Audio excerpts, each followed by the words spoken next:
Hey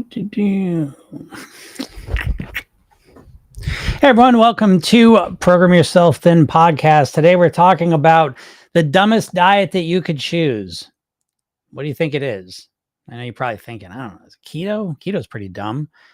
So Weight Watchers, which one is it? Which is the dumbest diet you could choose? I'm giving you a second to kind of think about this, just as a little quiz.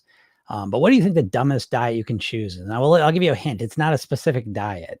It's a type of diet. All right, you give up? Okay, so the dumbest diet you can choose is one that you can't continue with.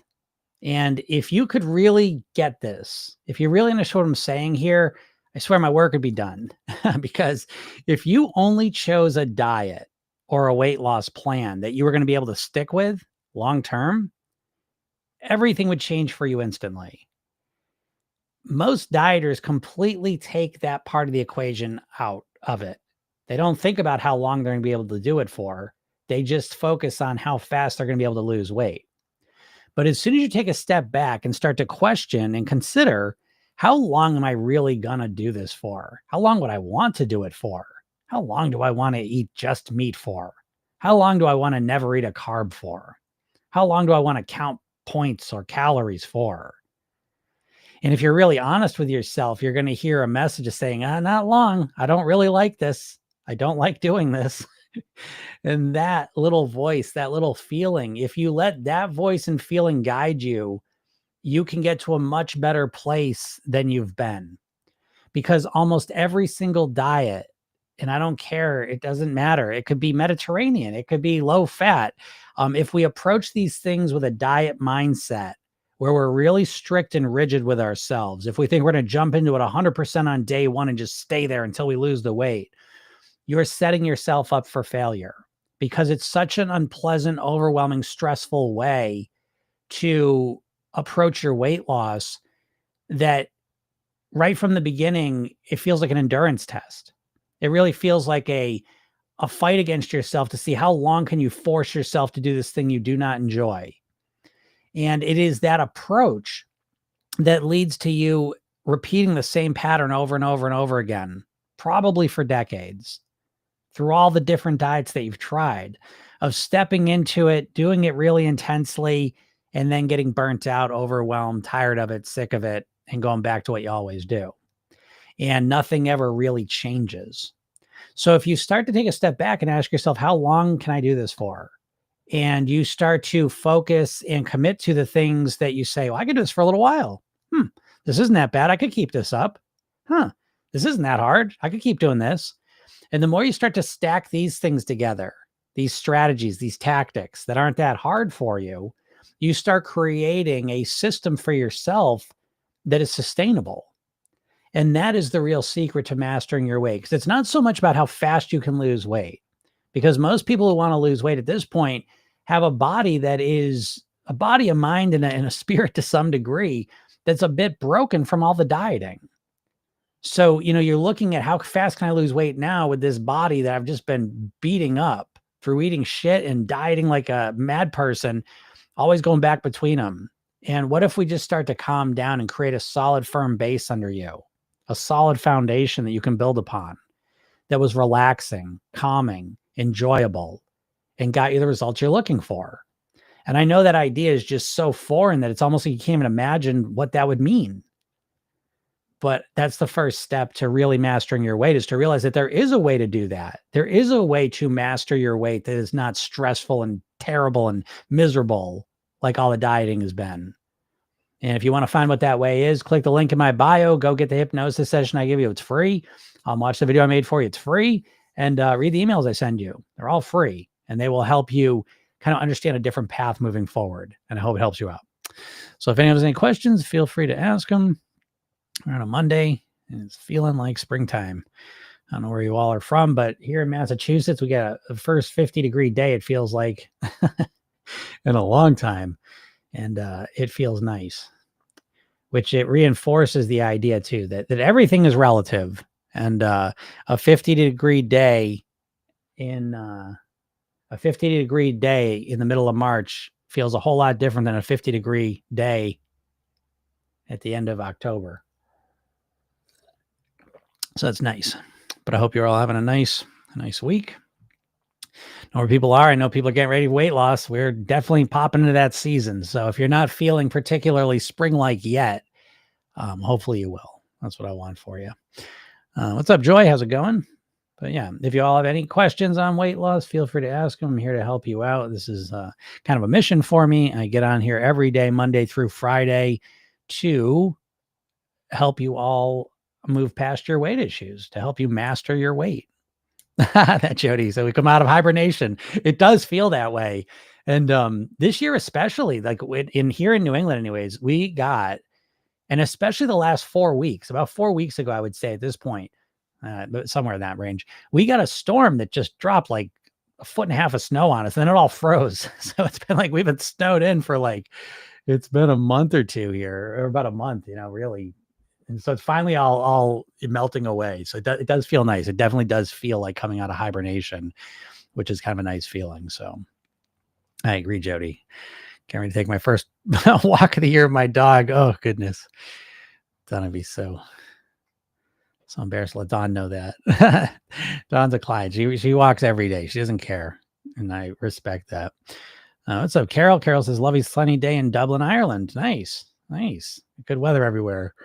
It's always nice. It does matter. Oh, and then we got the time change too. So I don't know. That's a funny thing. I don't know. Like it's different states, I guess, haven't. I don't know if that's accurate now or not, but I always knew Arizona didn't have it. But then I just thought I saw a thing like 20 other states are going to get rid of it, or I don't know if that's real or not, though. But anyways, Massachusetts, we have it. And oh man, it was awesome. Even yesterday, first day out the gate, we were out walking around at 6 o'clock at night. It was sunny and it was nice. So I will take some extra light. So anyways, yes, it does feel, this is something I talk about too. Joey's in the program. And so this idea of being in hibernation mode is very natural and normal. We do live lives more and more through technology that are, separated from nature. But, nature lets us know that there's cycles to things. That's normal and natural. And I think we try and overlay this modern, human world where everything's the same no matter what. And that's obviously not going to be true. And I think when it comes to your weight, it's important to recognize that, because what that means is there's going to be ups and downs. Now, I mean, that's going to happen naturally anyways, but there is, I think in most cases I've seen, and I certainly experienced it, there's cyclical ups and downs, partly impacted by the weather. Why wouldn't there be? I mean, the difference between when it's 0 degrees out and there's 10 feet of snow and it's all icy out and, it's dark, most of the time compared to when all of a sudden, it's 60 degrees and it's sunny and it's light out and it's warm and you can do more things, so it's going to have an impact on your moods, on your state of mind, and probably on your eating and weight. Not the end of the world. And again, I think dieters are so all or nothing, so all in the moment, that I think when they get into these moments where it's a dip, again, depending where you live, it may affect you. And that's normal and natural. And it's okay. So the answer, in my opinion, is that you start to you put those dips into your big picture concept of where your weight's going to be at. And so how that shows up for me, the holidays is an example of this. So the holidays, I'm not eating as clean as I normally do. I'm drinking a little more wine than I normally do. So I'll put a couple pounds on during the holidays and I'm fine with that. Then January rolls around and it's not like, that January 1st bullshit of like, most people are pretty exhausted and tired by January 1st comes. And a lot of people live in, again, the environment's not supporting you. It's freezing, it's cold, it's dark, all the rest of it. So this idea that January 1st kicks around, now you're just in your this peak state to live healthy is bullshit for a lot of people. And it's fine. And so for me, January and February are really kind of like they're maintenance months to some degree. I mean, don't get me wrong. They're not as, the end of December is probably my most, egregious time. It's almost vacation mode in a way. But then it's about getting back into the flow of things, and sometimes getting back in the flow of things is kind of like just getting up to normal, but then as March starts to come, April, May, and then really all the way up until really pretty much December, that's more of my thriving months. Now that's not 100% set in stone. I mean, different years are different, there's different factors, but in general, that's kind of the background of my reality. And I think you all have your own backgrounds of your reality. If you look at your life on a global, not a global, on an annual level, there's patterns, and they don't have to control what you do, but they do have an influence. And I think ignoring that influence is a mistake. What's up, Rachel? How's it going? Just Jade says Arizona and Hawaii are the only states that don't do daylight savings right now. Okay. I didn't know Hawaii.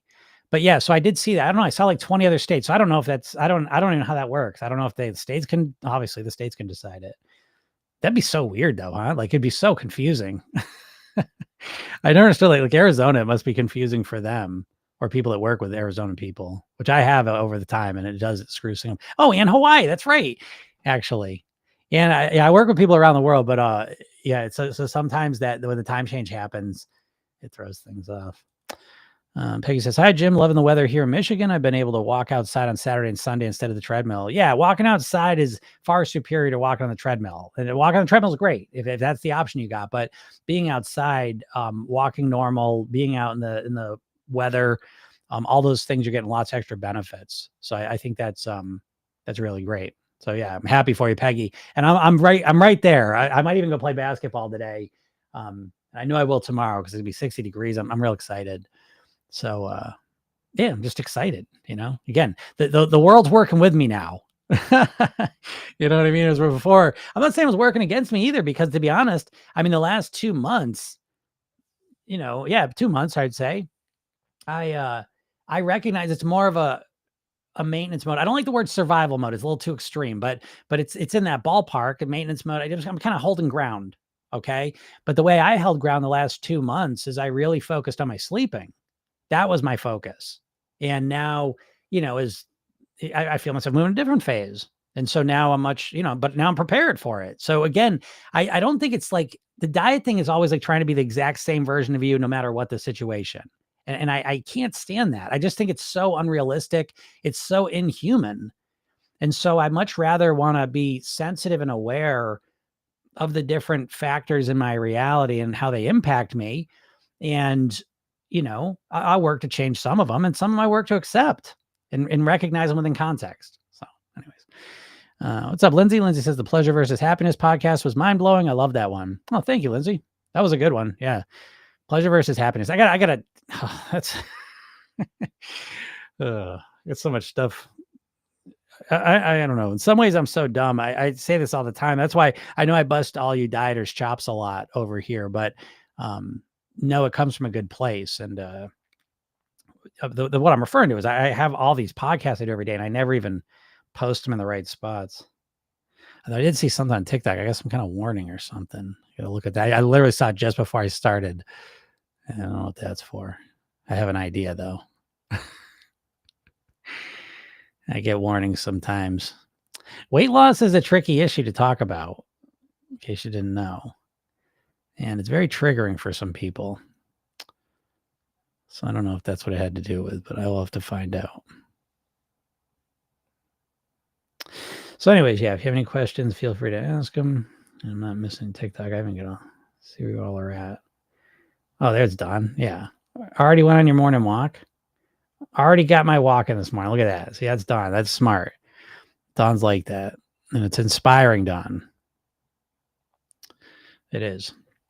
And I'm getting right back to my walking now. But I actually have gotten starting to do more push-ups. That's feeling really good. So my shoulders finally healing up normal and right. So I'm really, really excited to explore that. I can't wait.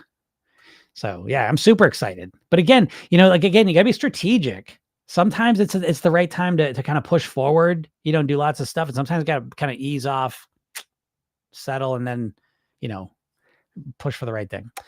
Judith says, in between moving houses, I'm sat in IKEA, just had a tiramisu dessert and a meal, but I'm fine. Yeah. Oh, just I got you, between moving houses. Okay. Yeah. Yeah.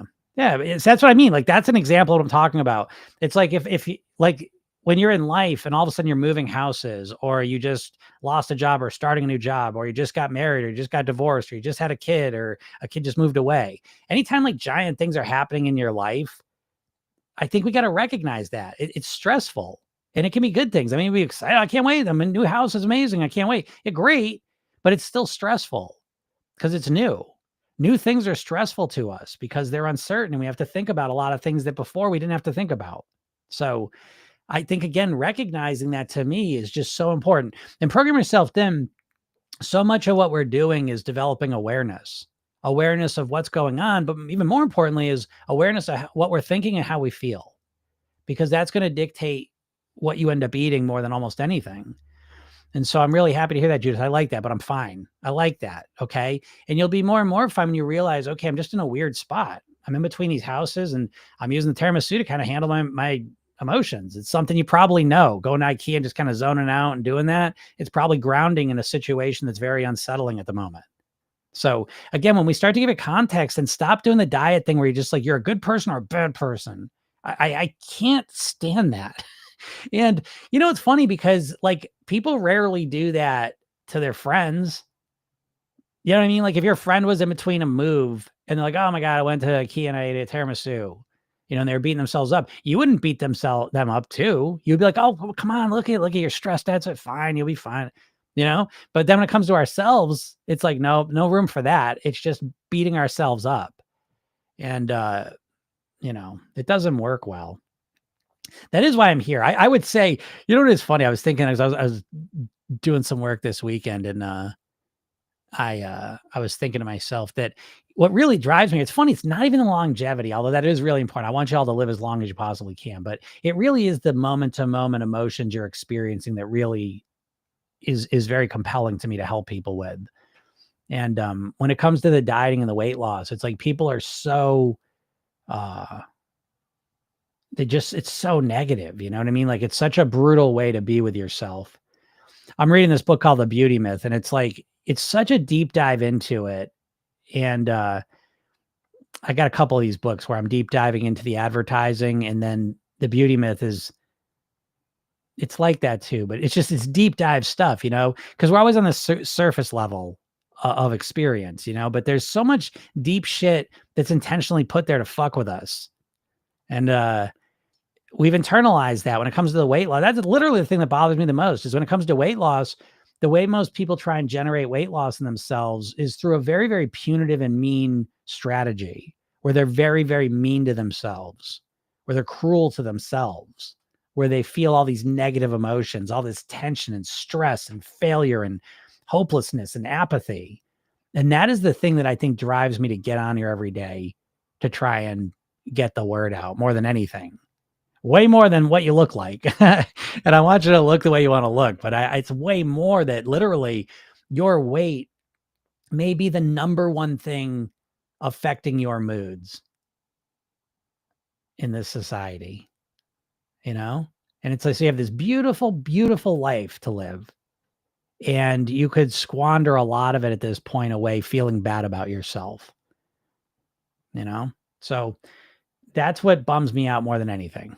And that's why I'm here. So yeah, but we'll keep it on the positive. But great job, Judith. I'm glad it sounds like you're handling that well, and you should. Okay. And good luck with the move. I know that is oh my goodness. Moving is like, again, it can be really fun, but it is just so much work and so much uncertainty and stress and planning. And oh God, I have not moved in 12 years, and I am glad. I've moved so many times in my life. It's crazy, but I'm happy to be in a position where I've not moved in the last 12 years. That's been good. But yeah, if anyone's got any questions, feel free to ask them. A quiet group today. Anything's welcome too. Any questions? Lindsay says, hey Jim, I was wondering if you could take one day's podcast or a separate video to fully explain how much it is to join Program Yourself Thin and what different programs you offer. I've been listening to you for a while and I'm still confused. I'm on your website now and I want to select the best item for my needs. Well, I appreciate that, Lindsay, and I apologize for that. That's my next focus. It's real simple now, though. There's Program Yourself Thin. I call it Mastery still, but it's Program Yourself Thin. There's only one program you can get from now on. That's it. There's just one program. This is a decision I made. It was confusing last year. I have a hypnosis version of my program. I was going to sell that separately. It's the number one hypnosis program on the planet for weight loss. And I sold a lot of them. People got really good results, but I didn't like selling it because it's not the ultimate answer. I can help anyone lose weight, but I don't want to help you lose weight. I want to help you master your weight. So I made a decision to stop selling the hypnosis program. This is why I was laughing earlier. Because like, as far as a businessman goes, I'm kind of a dipshit, but because I could just I could just make so much money selling my hypnosis program, but I can't do it. I fucking can't do it. I can't do it because again, I can help you lose weight. You could listen to that hypnosis session, you would lose weight. I guarantee it. But at some point, the hypnosis session, they just become less effective, you know? So, oh, you're on a different, yeah, Lindsay, that's part of my problem too, is that I have a lot of old web pages that people stumble on. But at this point, yeah, so I have my main program. It's $500. That's what it costs. And, that's 8-week program. You get lifetime access to it. You get lifetime access to the classes we have on Tuesday where you can literally, ask questions through chat on that. And then there's a coaching version of that. And that's $2,000. So, those are the two programs. Now, if you already have the program, right now there's the Thrive program. And, that's another one I'm kind of thinking about, but I love the Thrive program. So I always keep that in some version or another. But I am kind of more focused on the coaching at this point. But what you're talking about, Lindsay, as well is the PYT Club. And that's something I go back and forth with. Maybe I'll send out a little. I am curious to know what people think about that because I have no problem offering that if people want that. Because I understand that financially there's realities. And if you want to stay in the program, so I'll send something out there. But Lindsay, if you want to shoot me a message. So you're already in the program, Lindsay? I didn't think you were in the program. But if you want to get in the program, it's $500. That's and then if you want to coach with me, that's an extra option if you want to do that, which you all should do. I that's something I realized too. Like I need to sell the program on its own because I can only work with so many people at a time. But the coaching thing is something I kind of stepped away from a bit the last 6 months. But I'm kind of stepping back into. I love coaching so much. And it's by far the best value I can offer you. And I have a couple coaching options now that fit most people that are genuinely serious. They can work for them. But yeah, if I coach you, forget about it. You're all set. That's what I feel like. So if you sign up for coaching and show up, I will work my magic on you. But yeah, so shoot me a message though, Lindsay, because I'm not even sure where you're at. I don't even know where you're seeing that stuff. But if you have questions about that, give me a message and I will. I'll set you straight with that. Lindsay, you can just go to programyourselfthen.com. But I will, oh, okay. Yeah, you're there. But if you go to, programyourselfthen.com. So PROGRAMYOURSELFTIHIN.com. You can start that way. Yeah. Yeah. Well, it's funny. I do have other people, Lindsay. It's not even my, anyways, but I'll get straight out. That's my new, that'll all be happening. So I'll be straighter. But anyways, yeah. If anyone's got any weight loss questions, feel free to ask. But yes, the, program yourself then the most, it's probably, I mean, I never like to just say dramatically crazy things, but I swear this is true that it's the only weight mastery program on the planet. There's a person who sells a weight mastery program. It's a hypnosis based one, but it's not really. They took that term though. That's okay. But Program Yourself then is probably the only real weight mastery program on the planet in terms of comprehensive, holistic strategy. So, yeah. But yeah, if there's any weight loss questions, I got a quiet group. That's fine too. I got a lot of shit to do, to be honest. But yeah, no weight loss questions today. Very interesting. Very unusual to have this many people come through and not ask weight loss questions, especially right now, because I know a lot of people are thinking about it. I know it because I know it. I've been doing this for a long time, and I know this is where people start to think about summer and they start getting motivated. And it's Monday. So I know there's a lot of people just started their keto plan, their carnivore plan, their intermittent fasting, whatever it may be. Look at that. Chip that shit this weekend. Crushed it. I got to fix that because I love this mug. It's got sentimental value to me. That'll be the second fix too. There's a big old piece here I had to glue in. But yeah, I can't get rid of this mug. I love it. Thank God it's on this end though, so it's not away from my lips. But yeah.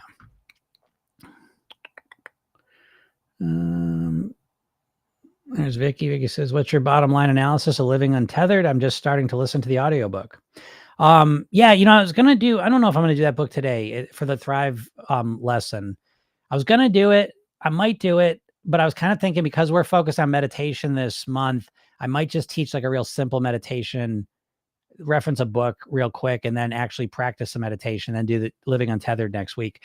My bottom line analysis of Living Untethered is I love that book. I think it's amazing. And it really it triggered a huge epiphany and insight in me. So I'm really thankful for that. Of it being, I meditate a lot. I have meditated for years and years and years, 30 years, but really like a number of years now, very consistently. And the big thing I got out of that book is taking the meditation from the pillow into my world. And I'd done that a little bit, but not in the way that he framed it in this when I read this book. So it's really been transformative, and I've been using it since I read the book. And so one of the things, for example, he talks about is the low hanging fruit. So, for example, when you're driving in your car and someone's driving too slow and it just pisses you off, right? You get so obsessed with it, and I do anyways. And so it's about kind of having those experiences where you get so upset and letting them pass through you. And that's just one example, right? I mean, we're doing this constantly. We're constantly, we live in this beautiful reality, because think about it, right? And I was doing this yesterday. I've been practicing it like really last week, especially, but it's like you get behind someone going slower. So what? You're going to get home, what, 3 minutes slower? Sometimes for me, that's literally, it might be 5 minutes slower than I would have. Really, who gives a shit, right? It's really not going to change your quality of life very much.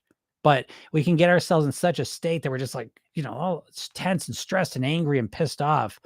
And so it's nice to kind of let that stuff just pass through you. And again, that's just one example. Weather's another one, waiting in line at a store. And then it goes on from there to big ones. But we have these, they call samskaras, these basically these it's funny because I am a yoga instructor too. So that's his lineage, his background's yoga. But for me, I think of things in a hypnotic sense. So I think of them as programs. And a lot of times we can get caught up in internal programs that make our reality suck, even though our reality is beautiful. And so that's a lot of what the book is about. But it's a high level book, I will say too. I mean, so if you've never meditated much, the book is probably going to sound great, but it's going to be very impractical for you. You're probably going to have a tough time implementing a lot of what he's talking about, I would guess. But if you meditate and you have experience with it, I think it takes the meditation you've been doing and it gives it way more practical context of how to use it. It did for me anyways. And I'm a big fan of his other books too. I love them. But I think Living Untethered, he just, maybe that might have been the last book. I think it was the last book he wrote. And so maybe it's just an accumulation of becoming a better writer, talking about it more or whatever. But I just think it's even higher level. I think it's a beautiful book. And so I definitely think it's worth it. But I think it's worth it while you're also practicing meditation. I think the two of those things together are important. So that's kind of my understanding. But we're going to talk about meditation today as well. What's up, Kent? Kent says, time change has done you well. You haven't said fucking dieter yet today. Yeah, I know. What's going on?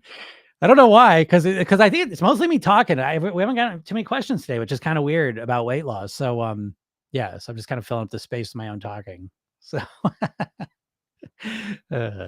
I have handled this time change well, though, I will tell you. And I think a little bit I do think is the Living Untethered influence. I think it was just a nice reminder. I don't know, like I've heard this stuff, but for some reason, the way he described it in this book, he kind of created a whole context that it just makes a lot more sense to me. A lot of times, and to be honest, this is a big part of my work, I think, because a lot of times with weight loss, we never really deal with the contextual understanding of what weight loss, weight mastery, what this is. We just say, I just want to lose weight. Just tell me what to do. Well, sorry. We got to take a step back and kind of reconceptualize what we're actually doing here, because it's not weight loss. You don't want to lose weight, folks. That's the biggest challenges you got to overcome. You don't want to lose weight. You want to master your weight.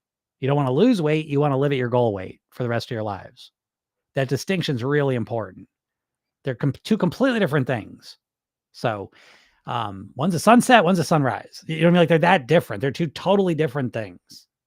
So it's important that we frame things the proper way. And this book, Living Untethered, helped to frame meditation in a very kind of complete way for me that was very practical and useful. So, um, like you said, I had some same experience coming to work. Someone slow thought of you and said, "Who gives a shit?" Yeah, right, exactly. And it does feel it's profoundly empowering. I will tell you because it's the difference of being at the mercy of everyone in every situation, of having no power or control over how you respond to something, and taking that power back. And we do have a tremendous ability and power to control how we think and feel inside. It's not 100%, as far as, not for me anyways. I'm sure some enlightened being is probably, but not for me. But it's really, it doesn't have to be. It's just more and more and more things I kind of take my control back. And I did it. It's funny talking about the cars slow because I was thinking about that. And then I drove the other day someplace and it was like the master class because I literally got behind a school bus and it was on a country road. So there was no passing. And I said, all right, this is so funny to me. And it was like 20 minutes of it. I knew it too. I knew how long the whole thing was going to be. And so, it wasn't easy. You know what I mean? Because like the tension starts building up, the stress, the thoughts. But it felt really good to just keep letting it go, letting it go, letting it go. And the next thing you know, the bus leaves, and I don't know, it just feels a lot better. So it's a nice way. And this stuff's happening all day long. Now, again, in the program, we go through stuff like this to some degree as well, because being able to manage your emotional state and your mindset, your thinking is tremendously important. I think it's probably the most important thing because, again, it's not knowing what to eat that's your main problem. You know enough of what you should and shouldn't eat to lose weight. Your biggest issue is getting yourself to do the right thing consistently. That's always the problem, folks. And that's the thing you never get to learn from diets, is you never learn how to actually run your mind, how to actually be able to influence your behavior in a really effective, practical way. You're just given rules, and then you try and implement those rules using your willpower. And it's a very, limited, ineffective way to create the changes you want. So again, that turns into you as a dieter. You think that you're the problem. You think that you not having the willpower is the core reason you're not losing weight. You think you know what you got to do. I just got to get myself to do it. When in reality, that's completely fucking wrong. Completely wrong. You do not know how to lose weight. You don't know how to live as a thin, healthy person. You have a vague idea of what to do, but you don't have any granular understanding of how to think, feel, live, and eat like a thin, healthy person for the rest of your life. You have no idea. Like you have as much of an idea of how to think like a thin, healthy person as you do knowing the Chinese word for picture. What's the Chinese word for picture? That empty blank feeling you have right now? It's the same thing when I say, how does a thin, healthy person think, live, and eat? It's not there. So you've learned how to diet, not how to live as a thin, healthy person. So I don't know if that means anything to you, but that's the core of your problem. If it doesn't mean anything to you and you want it to mean something to you, you should go click the link in my bio and go get the hypnosis session I give you, and go watch the training I made. I'm actually doing a new training this week, so that will be out and available, and it's even better. But again, most people won't do that because most people don't really give a shit about their weight. You weigh what you want to weigh. How about that? You weigh exactly what you want to weigh. Your weight is a measurement score of your motivation to lose weight. And it's the perfect measurement score. It's completely accurate. What's up, Julie? Julie said, you're giving us all the answers now to put them in action. Yeah, exactly. I mean, it's always the same. It's the same for me. It's the same for all of us. It's the same. Again, it's like playing piano. It's like, okay, here's what to do. Now the question is, are you going to practice it? It's the same thing with becoming thin and healthy is about practicing. See, that's what I mean. Like you dieters are so completely wrong in how you're thinking about everything that you have no chance of success. I hate to be so rude, but it's like 95% of dieters fail to lose weight for a long period of time. And I would have to assume, and I don't know the number on this, but I would just expect and assume that the 5% that do succeed probably succeed the first couple times they do it. Which is to say that if you have tried dieting more than 3 or 4 times and failed, I mean, what are the chances of you ever succeeding with a diet to lose weight long term? I would have to assume they're close to 0. which is probably why you feel so apathetic about weight loss at this point, and why you probably think about weight loss all day and night and never actually do anything to lose the weight, though. Maybe.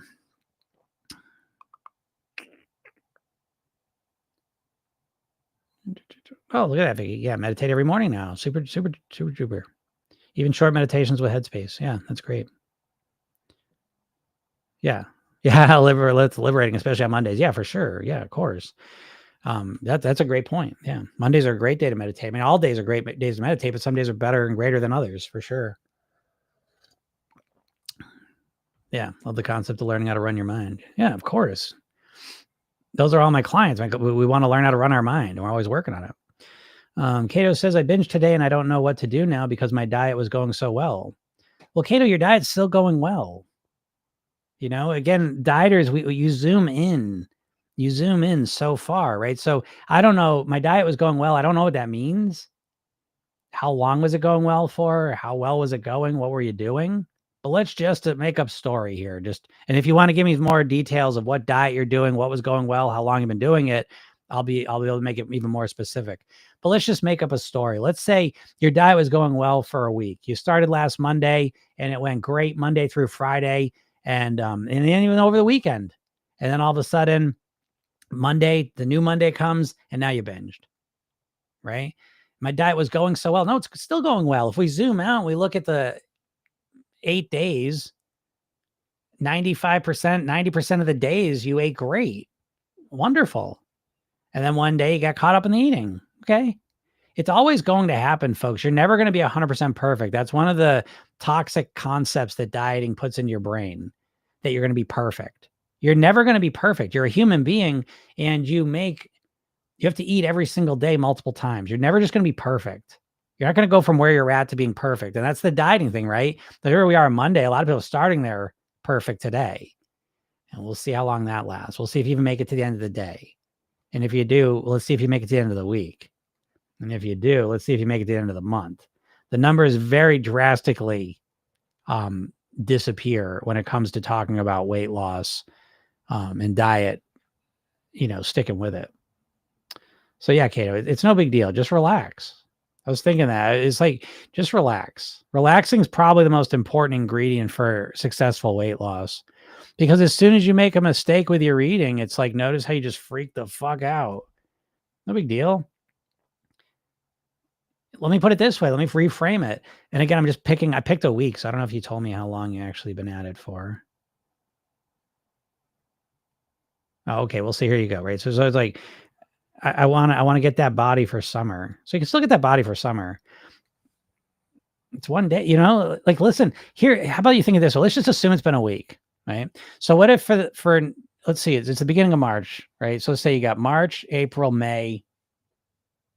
Let's just say 3 months. Okay. And you give yourself 3 months. Now let's say out of those 3 months, right? Each one's got 4 weeks. We're just simple in the math. And say, for the next 3 months, the next 12 weeks, let's just say, the next 12 weeks, you're able to keep up what you did. So for every 8 days, you have 7 days of doing really well and 1 day of binging and overeating. Guess what? You still lost a lot of weight, most likely.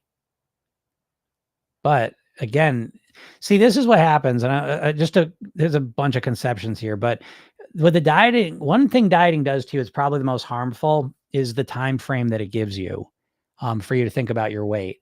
So in Program Yourself, then it's a weight mastery program. So that means that we're looking to live at our goal weight for the rest of our lives on near autopilot. The rest of our lives. It's a never-ending marathon. For the rest of our lives, we're going to be focusing on our mindset, our lifestyle, and our eating to live at our goal weight. Now, it gets easier and easier because it becomes more and more automated as we keep moving forward. But that's the goal. For the rest of my life, I want to be at this weight.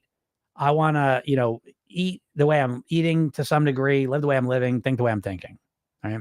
So it's a never-ending marathon. But you dieters, the way you conceptualize weight loss is you think of it as a sprint, because you think of how fast can I get to my goal weight? And think about the difference between a sprint and a marathon. If you start a race and you're running a marathon and you trip a little bit, no big deal. So what? I can make up for it. I have plenty of time. But if you're running a sprint and you trip a little bit on the starting part, you've lost, right? Because the only thing that wins a sprint is absolute perfection. You have to run a perfect race. And so you bring this mindset into your weight loss with you all, so that when you start your diet, you're thinking of it as a sprint.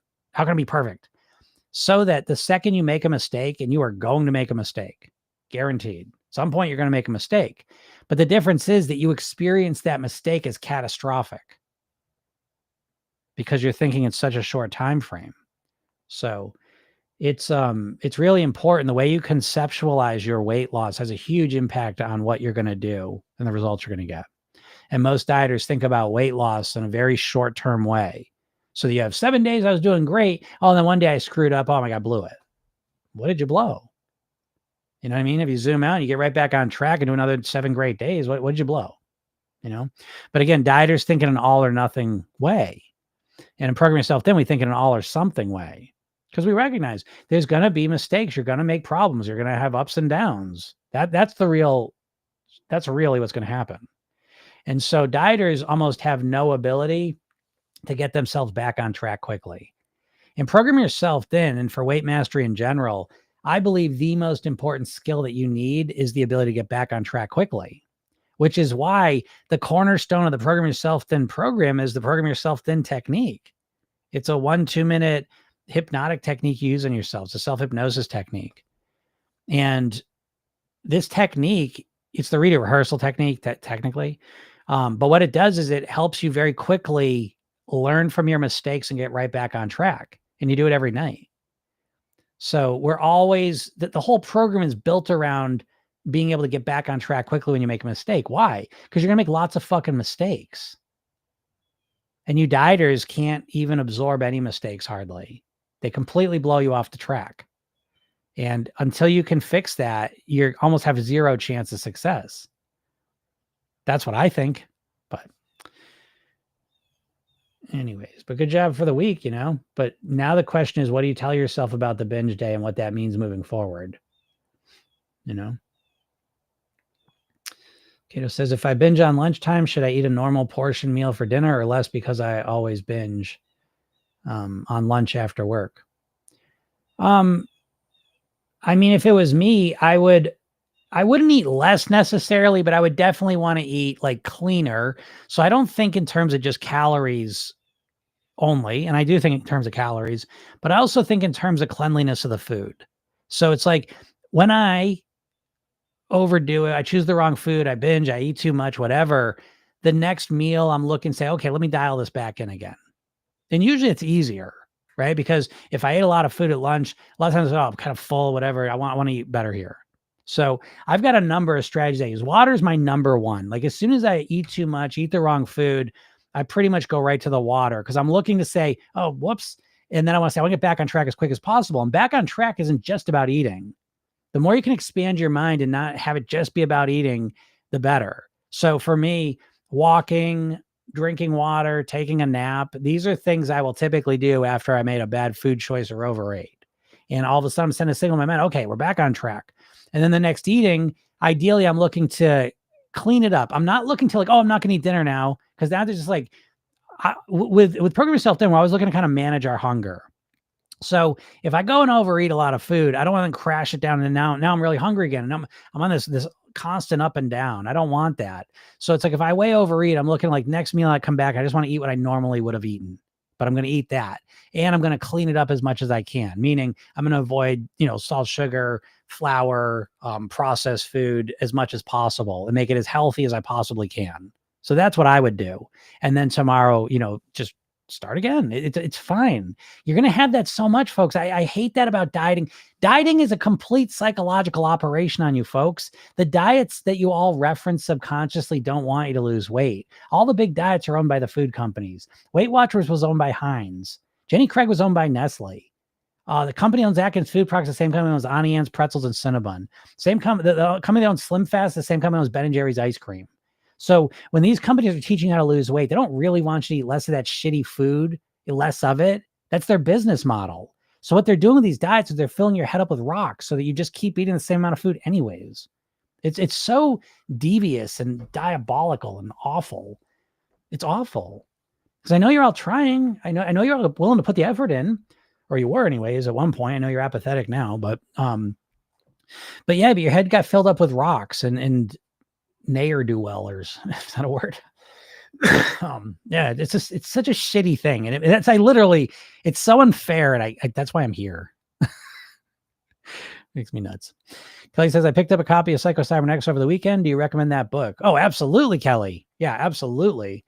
The whole self-image section of Program Yourself Thin is really modeled after that. So yeah, Psycho-Cybernetics is a core part of my whole philosophy. I think your self-image and your identity, I think we always live up or down to our self-image. And I think a lot of us never intentionally designed our self-image. We just accepted it from the people that were around us and the experiences we've had. And I think it's very important for us to kind of sit down and craft ourselves the best self-image that we can come up with of ourselves and then aim to live that. Again, Program Yourself Thin is weight loss wrapped in personal development. So it's really not just about losing weight. It's about being the best version of you that you want to be and live as that version of you.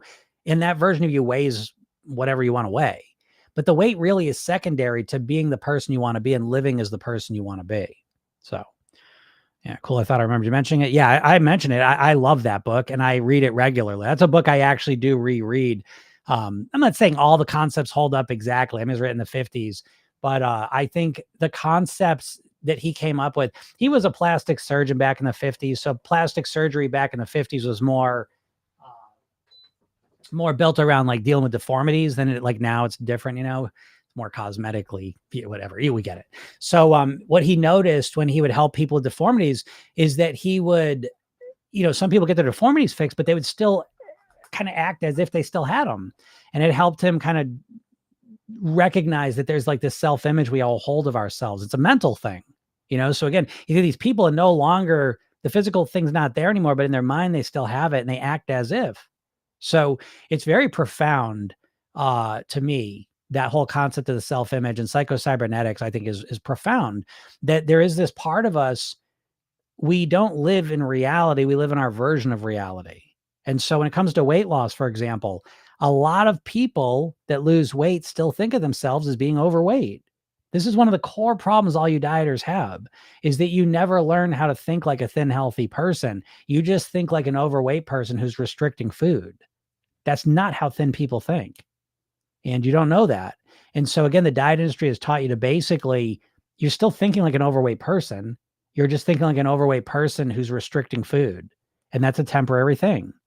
So to actually live at your goal weight for the rest of your life, you have got to transform your self-image and identity. You have to upgrade it. And you've never once done that. You've never even thought about that. No diet is out there talking about that. And so again, Program Yourself Thin, it's a core part of the program, a whole section on it where you design your self-image that you want. And that's what you work up to. Like that's the goal. It's not just a weight goal. Weight in and of itself isn't even motivating, folks. I kind of thought of this last week, and I just to prove a point, because you don't get it now, because your whole life you've been conditioned to think about weight, but weight is a brand new measurement system. Do you know what I mean? Like no one's weighing themselves 200 years ago. It didn't exist.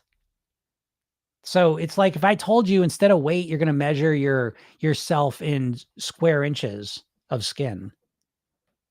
Right? So, you want to be 40 square inches of skin. I just made that number up, by the way. I don't know what that would equate to, but if I said that to you, it doesn't mean anything, right? There's no intrinsic meaning to square inches of skin. Well, there's no intrinsic meaning to pounds of weight. It's just an arbitrary measurement that we've given all this meaning to, but it doesn't have the meaning that's really going to motivate you and propel you to actually take the actions you need to take. So what really matters to you is being healthy, is being energized, of being happy, clear-headed, having loving relationships, being more productive, succeeding, striving, like these things matter to you. They have intrinsic meaning. So what I'm saying is you've got to give your goal weight much more meaning. You're just running around with some random number in your head. That's probably something you weighed when last time I lost weight on Weight Watchers, when I got married, or when I was 18 and graduated. You have some number in your head that's a bullshit number, almost guaranteed. And you need to give that number a lot more meaning. You need to give this whole process a lot more meaning. My main reason for being at my goal weight is not how I look. It's a piece of it. Don't get me wrong. I mean, I want to look a certain way. So I'm not sitting here saying it's not a piece of it, but it's not the core piece of it. Again, just to put in a different context, if you think about, because listen, if you're struggling with your weight, one thread of that struggle is that you're addicted to food. Okay. So if you went up to another person who's addicted to substances, alcohol, hardcore drugs, and you say, "Hey, ooh, you're getting kind of bags under your eyes. You might want to stop drinking because the bags will disappear." Well, you say that to an alcoholic, you think that's going to is that going to motivate them? Or you say drug, oh, you shouldn't, you stop, you know, smoking crack. Your fingernails are getting kind of yellow. You should stop doing that. Right? That's not enough motivation. Does that make sense? And so the idea that you're, oh, I look better. I want to wear a bathing suit. How long have you been saying that? How long you want to wear your skinny jeans for? That's not real motivation. Sorry to tell you. Good news is there is more motivation you can tap in. You just never learned how to do it. So Angela says, my brain is always giving me food options and they're exciting. I almost dash for the food suggestions. Yeah, I mean, your brain's giving you those food options because listen, your brain doesn't naturally give you those food options. They've been installed there by nonstop, never-ending hypnosis.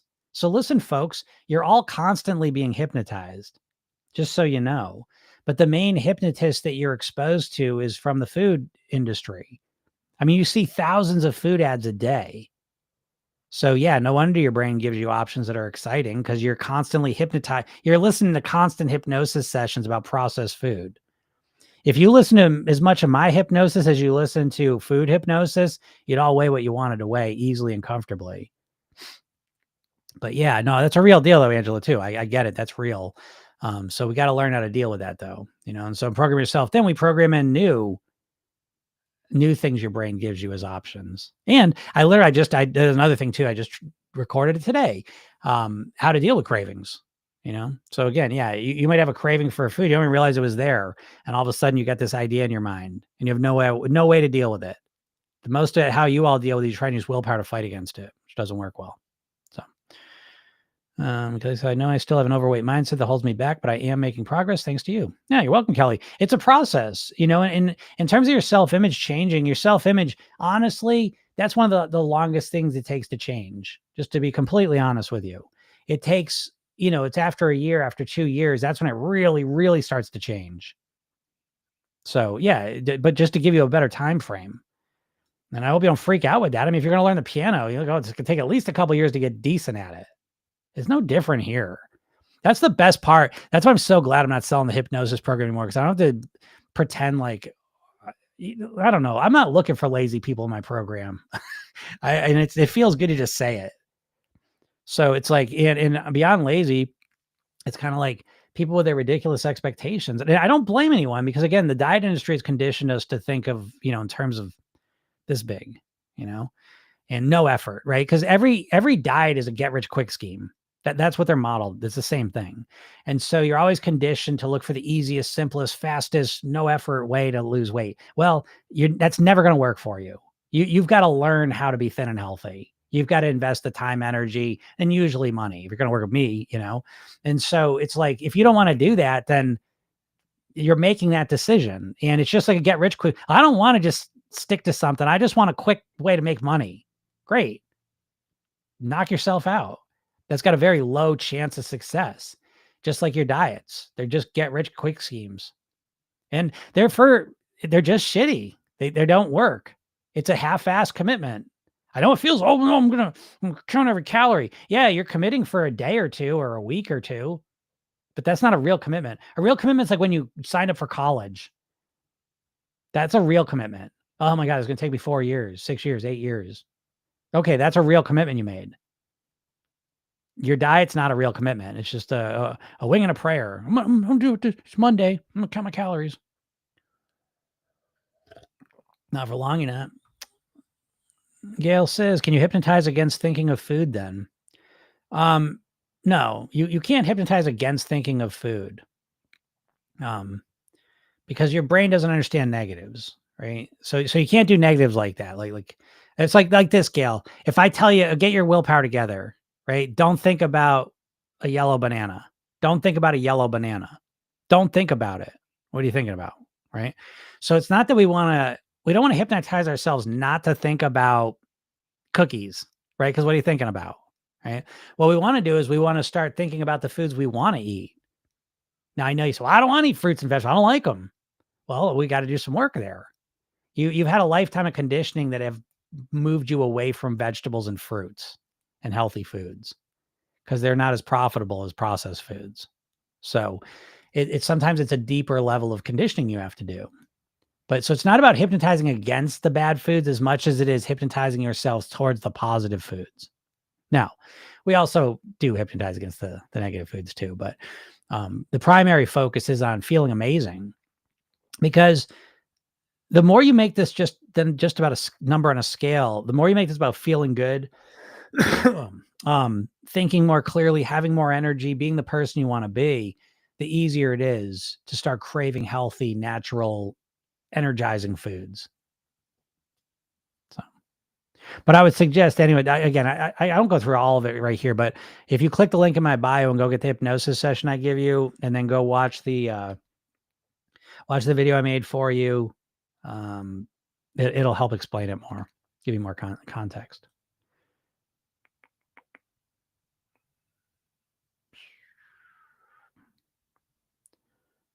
But yeah.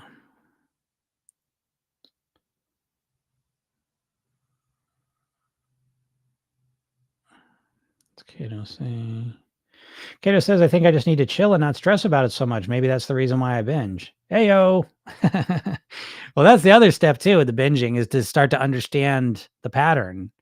Okay. Binging isn't just binging, folks. There's all different flavors of binging. And so you have to really diagnose the binging first before you can resolve it. And again, dieters just want to fight against it, but you can't. So you have to understand it and then resolve it strategically.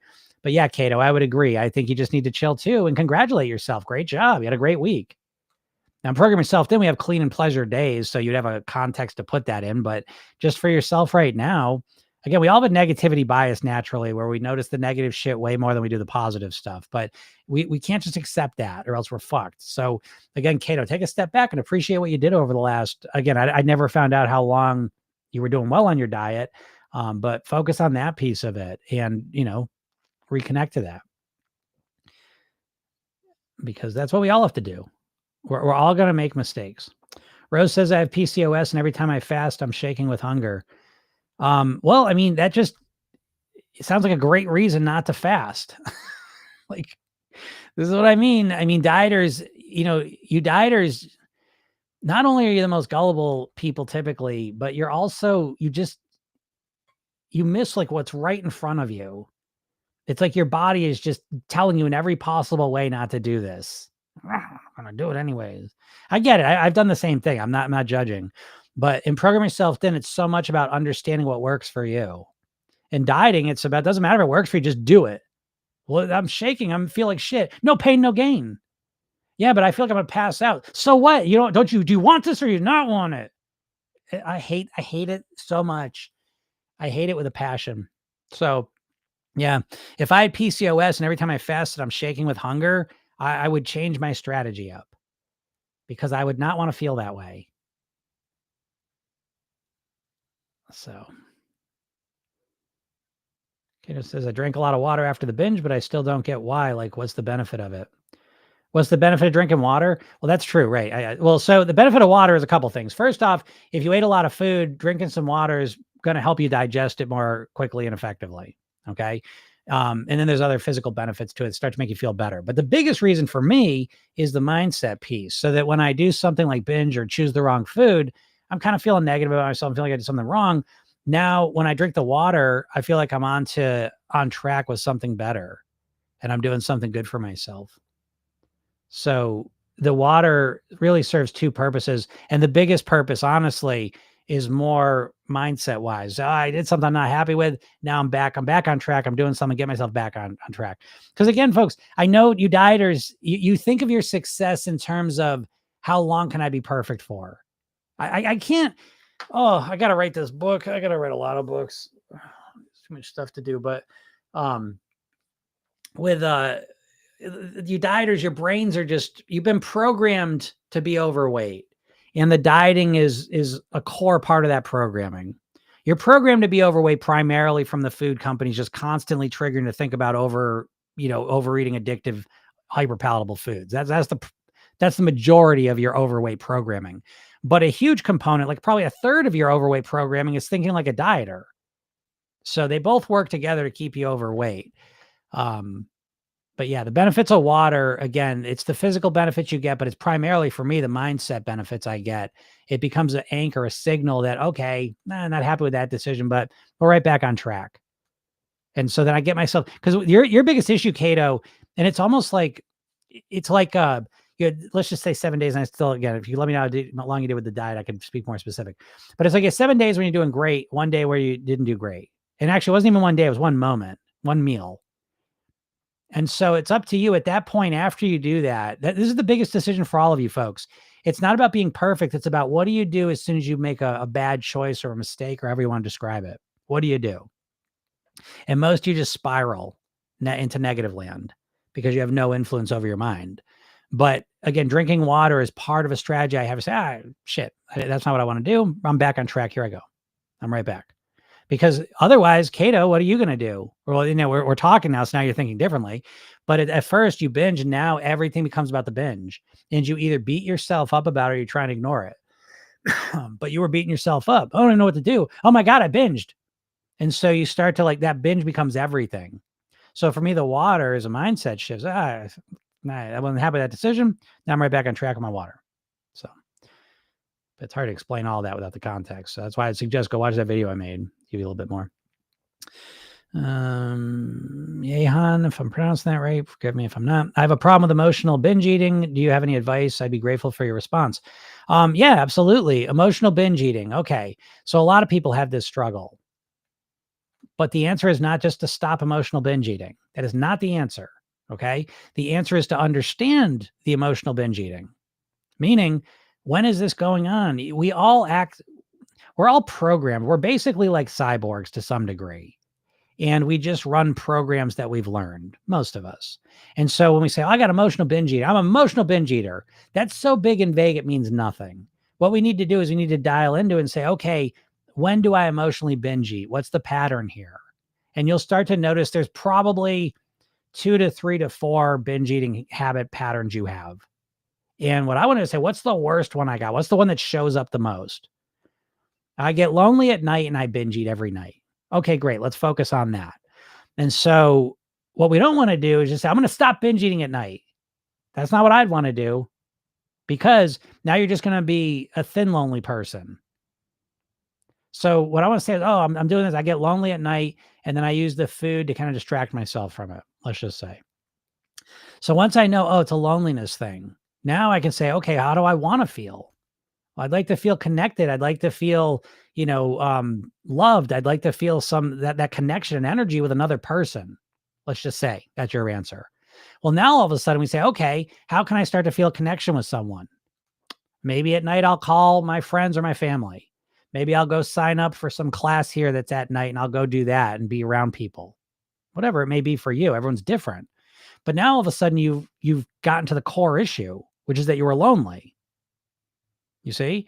Now, does that totally fix the overeating at night? No, because it's a multi-layered thing.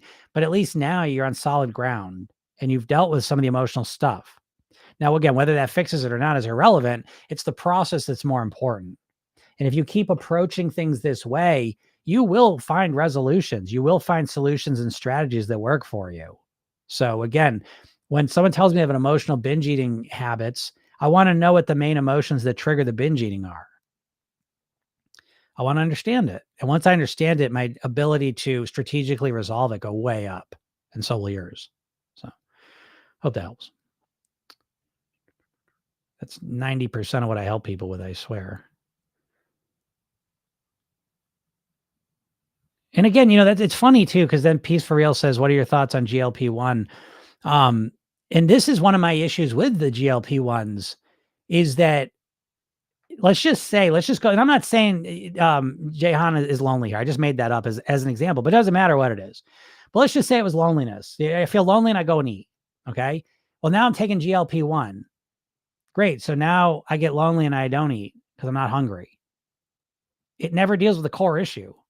And this is why I'm not opposed to the medications. I think they got their place, but they don't hold a candle to what we're doing here. Program Yourself Thin is a personal development program. And this is what you actually all want. I don't know if you realize this or not. You don't just want to lose weight. I know you think you do because you've been sold the diet fairy tale your whole lives, that if you get to your goal weight, everything's going to be amazing. But I promise you it's not. You're going to get to your goal weight, and guess what? You're going to have financial stress. Things in the world are going to stress you out. You're going to have relationship issues. You're going to have health issues. You're going to have energy issues. Sorry to burst your bubble, but that's what's going to happen. So again, the GLP-1s are never going to help you deal on this core level of how to really become the best version of you possible. They will absolutely, not absolutely, but for most people, they'll help you lose weight for a little while anyways. That's another story. But again, I suggest to you all that when it comes to your weight, it is going to take a lot of effort and work to weigh what you want for the rest of your life. It's a commitment of time, energy, focus, and all that. So if you're going to put that energy and time into it, why don't you achieve more with that time and energy? Don't just fucking lose weight. Become the best version of you possible. But anyways, a weird throat here. There's Don. Hey, I love my hypnosis program. I know a lot of people do, Don. Again, I don't even mean that, but it's like, I just can't do it right now. I know I was going to do it last year, and I just don't want to. But I'm glad you got it when you got it done. User 648 says, you're right. We know we have ridiculous expectations, but we still want it. I get it. I never judge any of you either, because it's like, again, it's a lifetime of conditioning. We've all been exposed to tens of millions of diet ads in our lives. And so it affects us, I recognize that. What's up, Tabitha? Oops. Yeah. He says, whenever I look you up, I don't see any reviews, and I guess that's what makes me nervous to buy. Yeah, I know. I should put I should do that. I think it was a Trustpilot.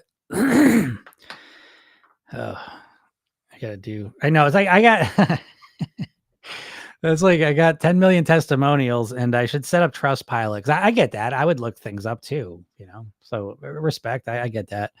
But I should set up the Trustpilot, because I would love, that's one of the things I got to do is get my testimonials out there for people. But I just haven't. But I'm going to write myself a little note.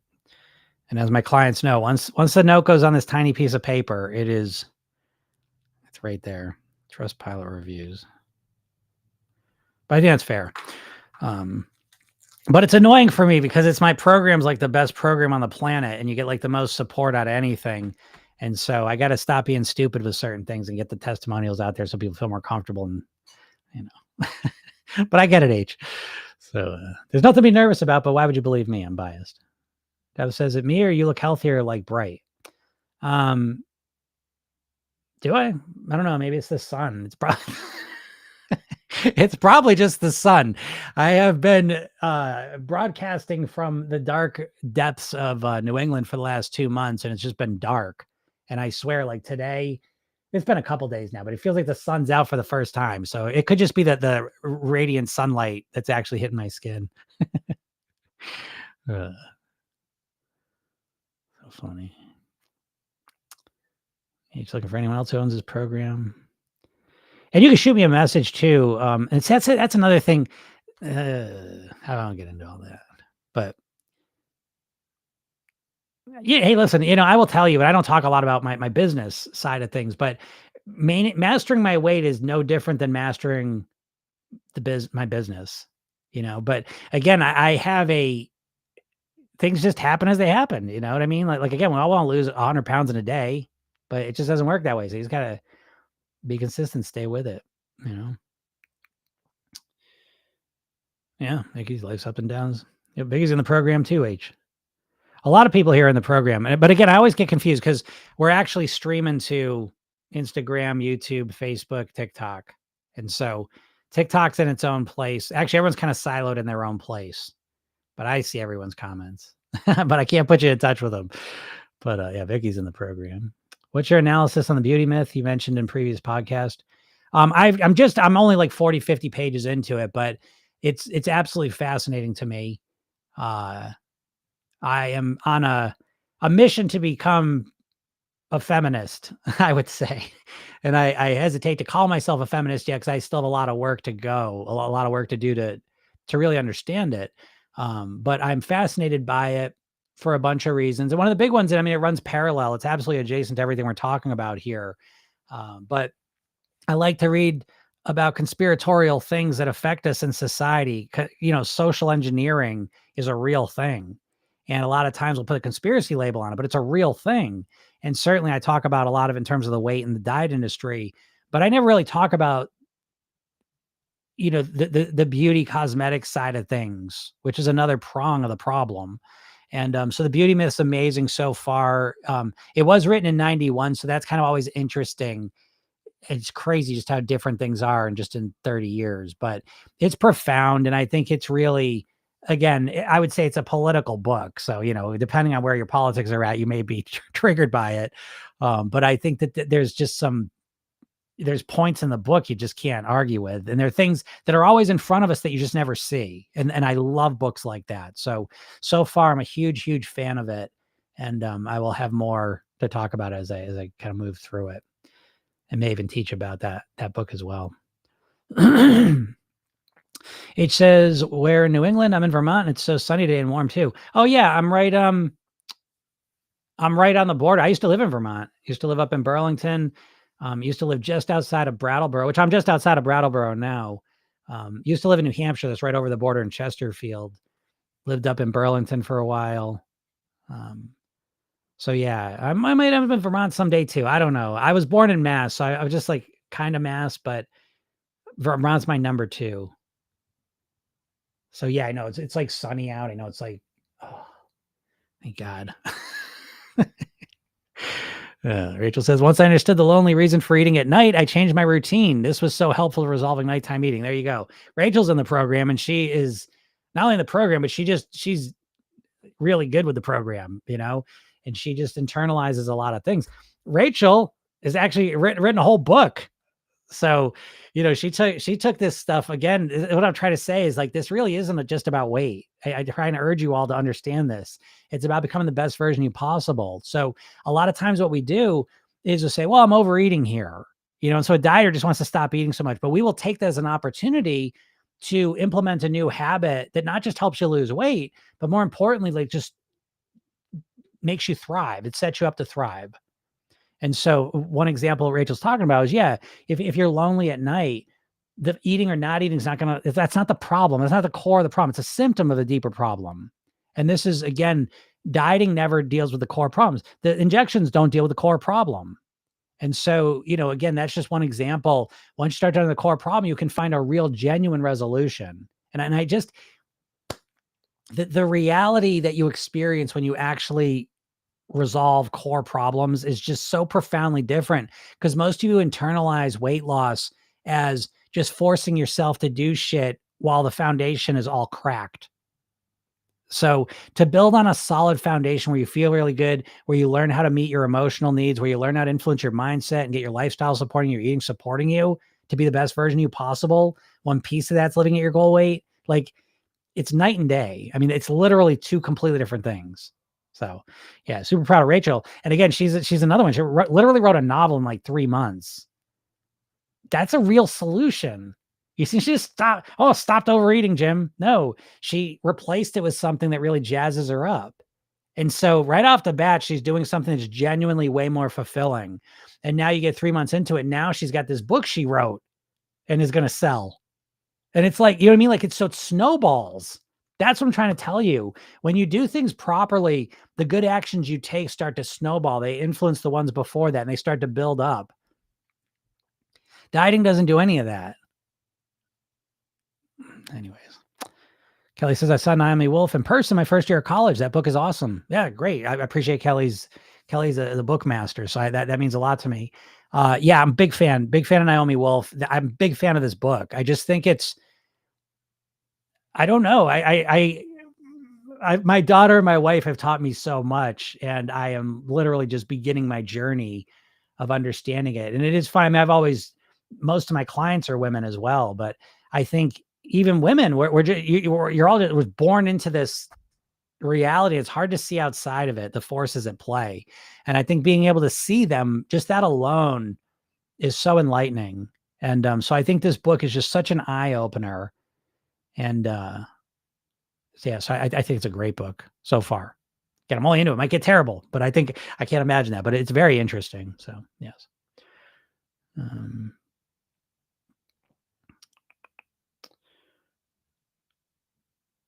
Oh yeah, right. Like you said, yeah, from earlier podcasts, sounded like the author would be disappointed at things not coming to fruition.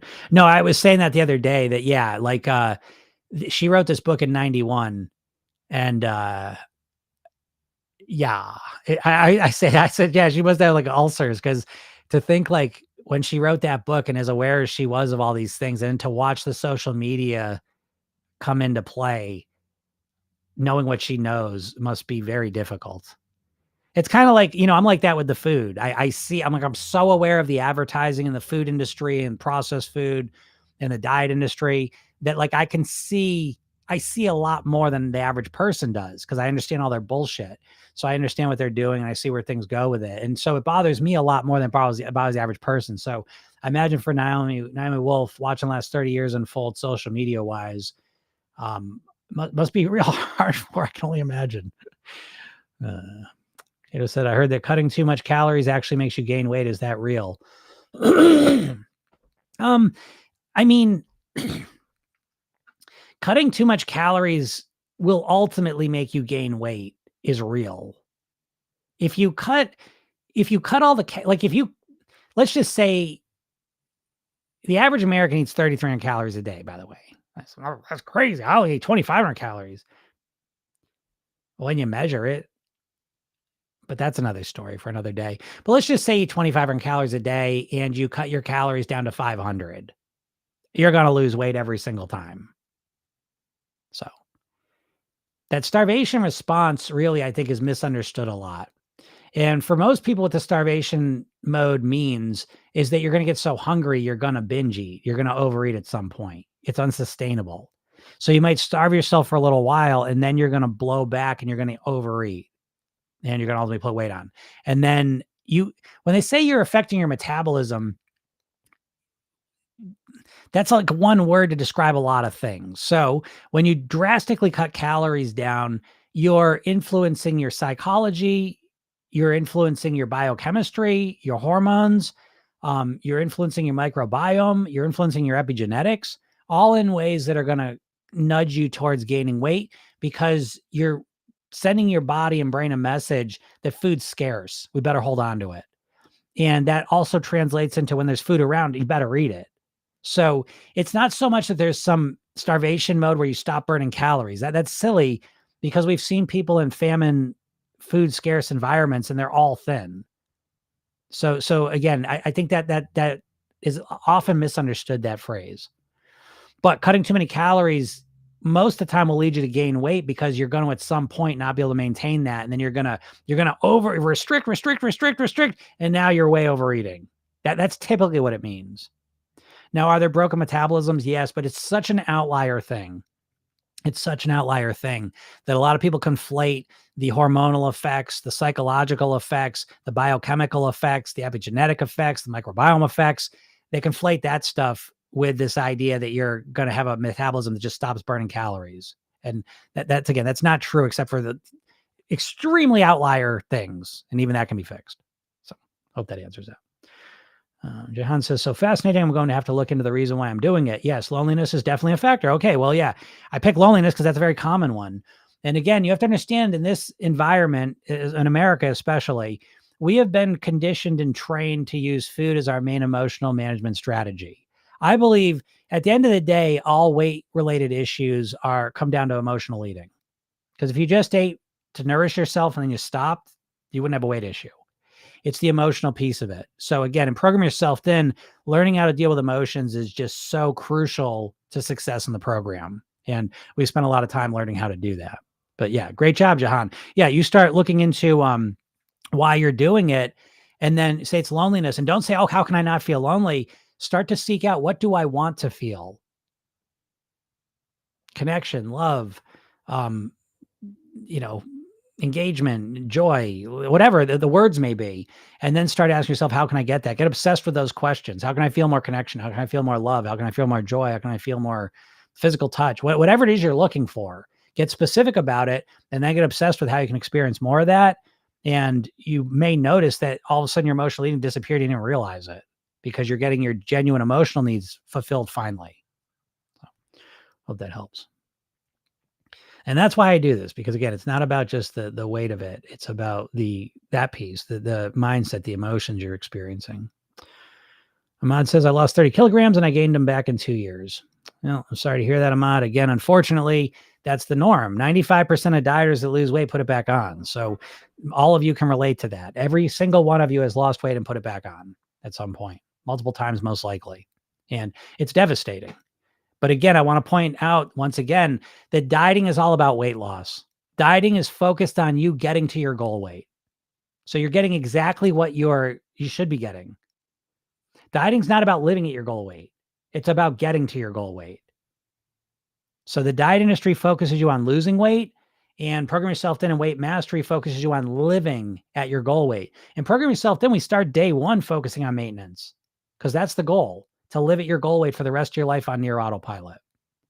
So yeah, if you're dieting, that's pretty much that's your future. If you're going to continue dieting, your future is lose weight, put it back on until you get so apathetic you can't even start a plan and lose any weight. So dieters are overweight people. So sorry to hear that, but let that be motivation for you to find a new way. I'm giving you a new way. I've got the best weight mastery program on the planet. There's nothing even comes close to this, but you can get a bunch of free shit just to check it out. I'm not bullshitting you here. No one gives more free shit away than me. Like, for real.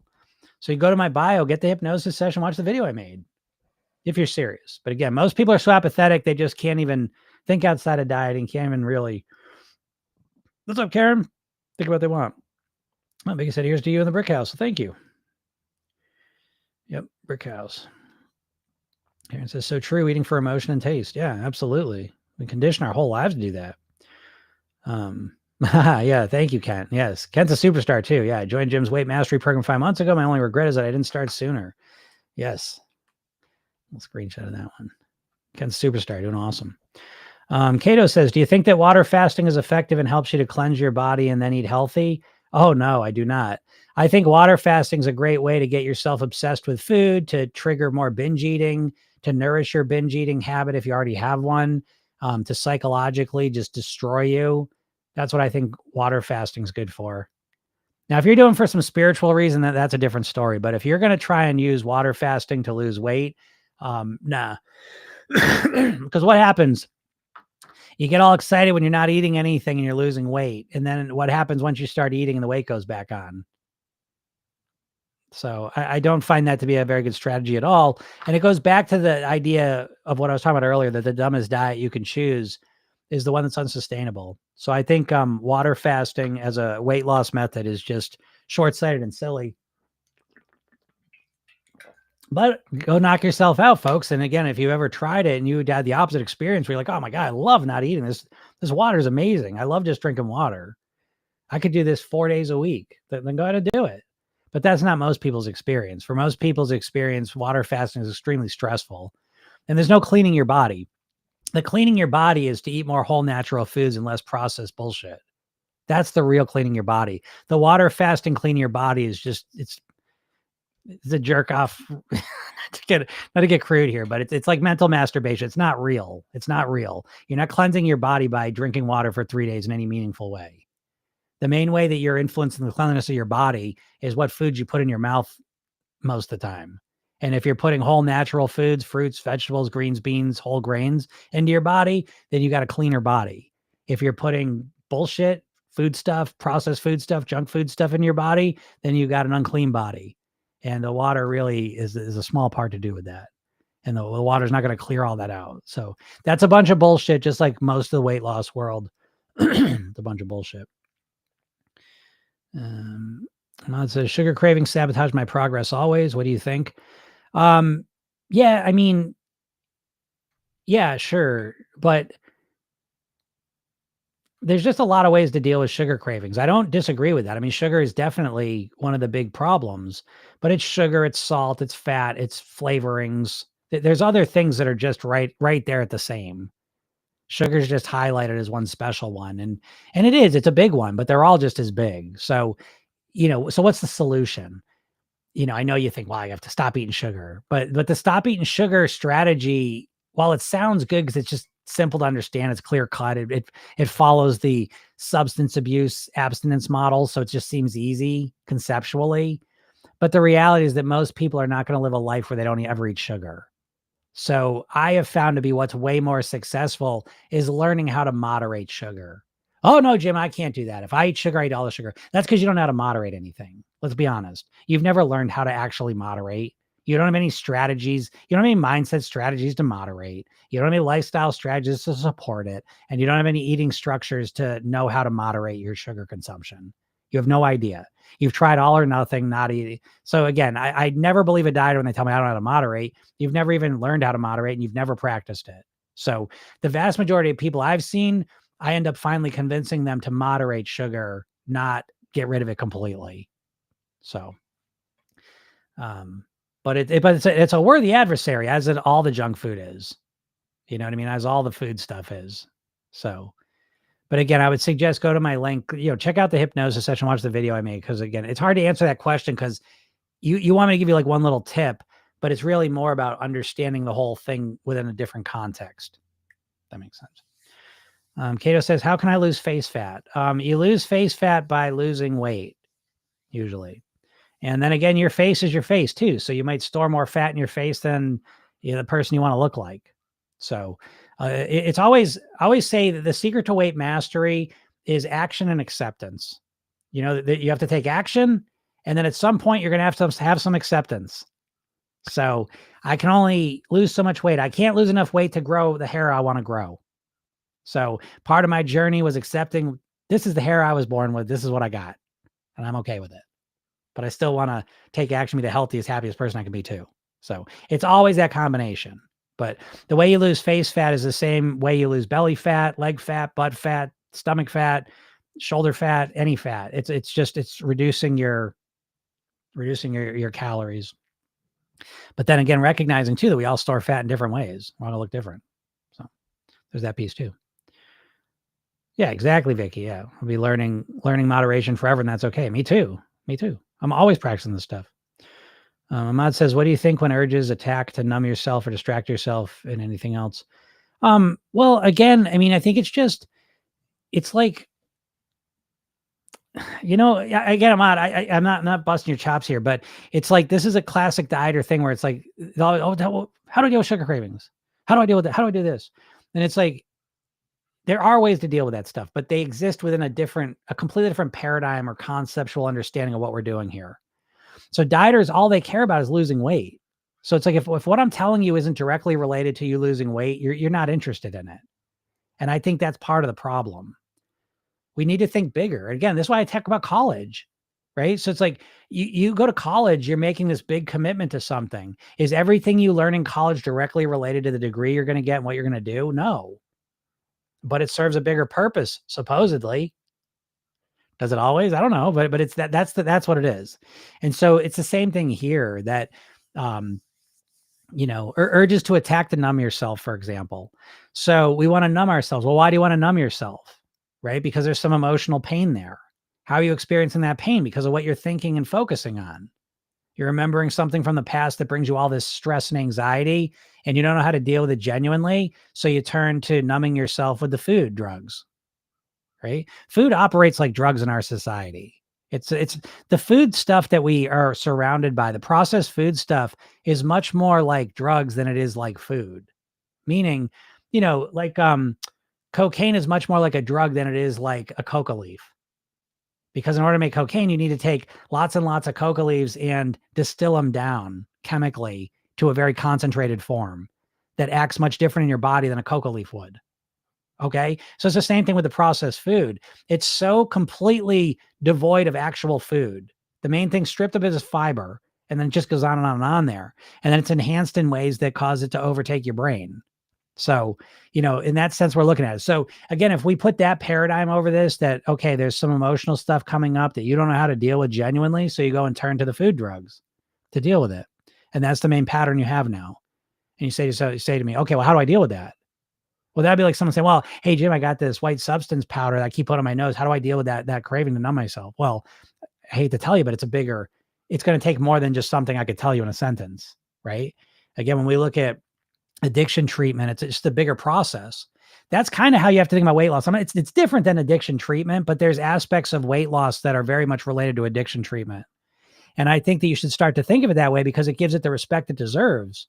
And it's a much more accurate paradigm to think of it within. You have to think diets are like, just say no to drugs. Remember back in the 80s, Nancy Reagan, just say no, right? That simplistic, dumb shit. There's no just say no rehab clinics. Are there? Imagine you just went to a rehab clinic and just, no, no, no. You just practice saying no. Well, there's not, because it doesn't work. Right. So what happens now, right, is treatment is, take a step back, understanding yourself, understanding the environment, understanding your triggers, understanding, what the root causes of it were. And that's been proven to be the best way forward. And so, again, it's just bigger than that. So there we go. I knew I was going to get restricted, but, excuse me, what the hell? I said this on Mondays. Gail says, where do I see your video? If you click the link in my bio, Gail, go get the hypnosis session. You'll be brought right to the video. So go check it out. It's a banger. That video is good. If I wanted to lose weight, that video would be like solid gold for me. If I wanted to lose weight, that's what I would do. I'd be over there watching that video before the end of the hour. Now, most of you aren't going to do that because most of you aren't action takers, and that's okay. I'm here to help all of you, but I know my people. My people that are going the program are always action takers. They're overthinkers. They're type A type of people. They're type people that really do a lot of action and usually successful in areas of their lives, personally or professionally, but struggle with the weight. And the only reason you're struggling is because you've never learned how to run your mindset, how to influence your lifestyle, and how to create an eating plan customized around you that keeps you at your goal weight.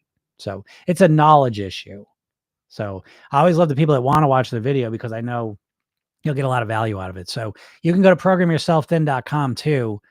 You can sign up that way. I believe that's up there. Now, I'll look real quick.